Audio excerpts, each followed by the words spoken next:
तो आज हम लोग क्लास 10th मैथमेटिक्स का पहला चैप्टर जो है वास्तविक संख्या, उसके बारे में जानेंगे। मतलब इसमें से पहला लेक्चर में आज है देख रहे हैं हम लोग संख्याएं, जो पहला चैप्टर अपना क्लास 10 मैथमेटिक्स का वास्तविक संख्याएं। इसमें इसको डीप से पढ़ने के लिए अलग अलग संख्याओं के बारे में जानना जरूरी होती है।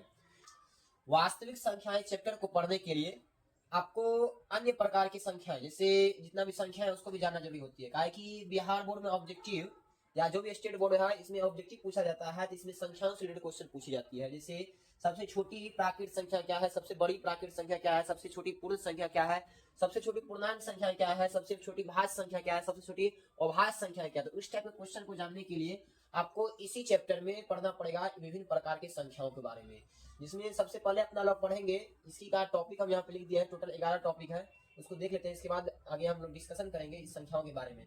तो पहला टॉपिक है अपना प्राकृत संख्याएं, इसके बारे में पढ़ना है। प्राकृत संख्या क्या होती है और सबसे छोटी प्राकृतिक संख्या कितना है और सबसे बड़ी प्राकृतिक संख्या कितना है। फिर है वास्तविक संख्या में दूसरा टॉपिक अपना पूर्ण संख्याएं।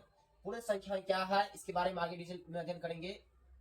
और इसके बाद जो है तीसरा टॉपिक है पूर्णांक संख्याएं, और उसके बाद अगला टॉपिक है अपना भाज्य संख्याएं, उसके बाद अगला है अभाज्य संख्याएं, और उसके बाद अपन लोग पढ़ेंगे सम संख्याएं के बारे में, सम संख्याएं क्या होती है। और उसके बाद सातवां टॉपिक है विषम संख्याएं क्या होती है। फिर आठवां टॉपिक है अपना वास्तविक संख्याएं क्या होती है, ठीक ना। जिस जो अपना चैप्टर का नाम है वास्तविक संख्याएं, वही संख्याओं के बारे में अपना लोग जानेंगे। और इसी का टाइप है परिमेय संख्या और अपरिमेय संख्या। तो नौवां टॉपिक हो गया आपको, तो नौवां टॉपिक हो गया आपको परिमेय संख्या, और 10वां टॉपिक हो गया अपरिमेय संख्या।